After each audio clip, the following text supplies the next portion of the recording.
राधे दोस्तों, जय माता दी, हर हर महादेव। मैं प्रियंका सिंह स्वागत करती हूँ अपने चैनल पे। अपने सभी दोस्तों को दिल से धन्यवाद करती हूँ और बहुत ही प्यारा सा एक देवी पचरा गीत लेकर आई हूँ। आप लोग सुनिएगा, अच्छे लगे तो 10 शेयर कीजिएगा। धन्यवाद।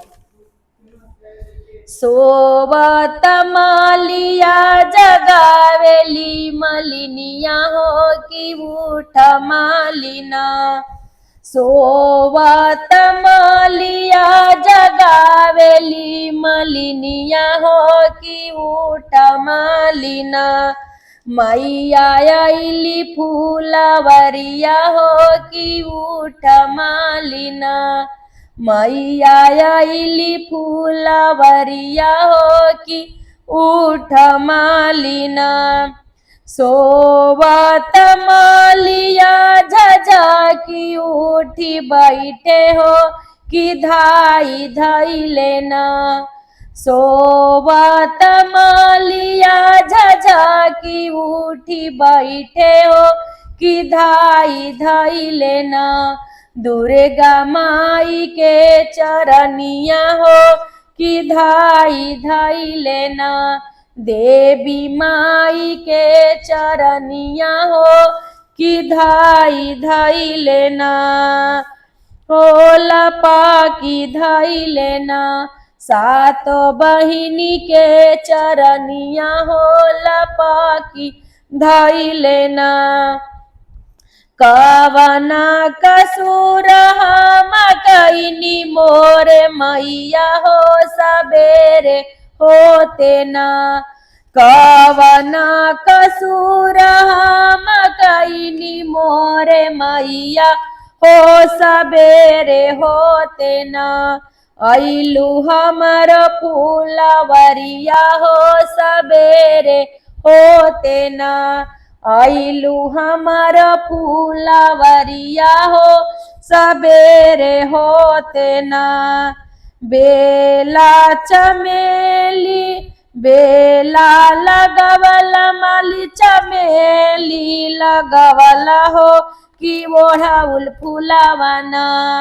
बेला लगवल माली चमेली लगवल हो कि ओढ़ाउल फूलवाना।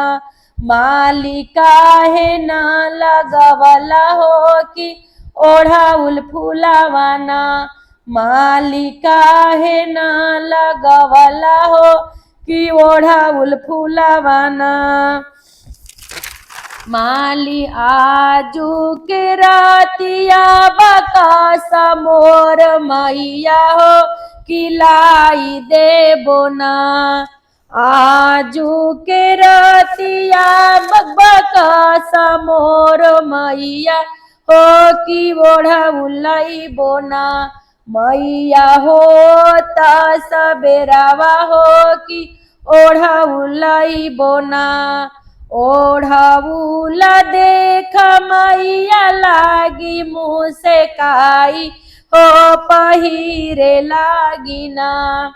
ओढ़ाउला देखी मैया लागी मुँह से काई हो पहिरे लागिना। मैया ओढ़ाउल के हरावा हो पहिने लागिना। मैया ओढ़ाउल के हरावा हो पहिने लागिना। जैसे के माली तुहा में जुड़ावला हो कि ओइसे मालिना। तोहरो धियावा जुड़ई है हो कि वैसे मालिना। जैसे के माली तुहा में जुड़ावला हो कि भरल रही है ना।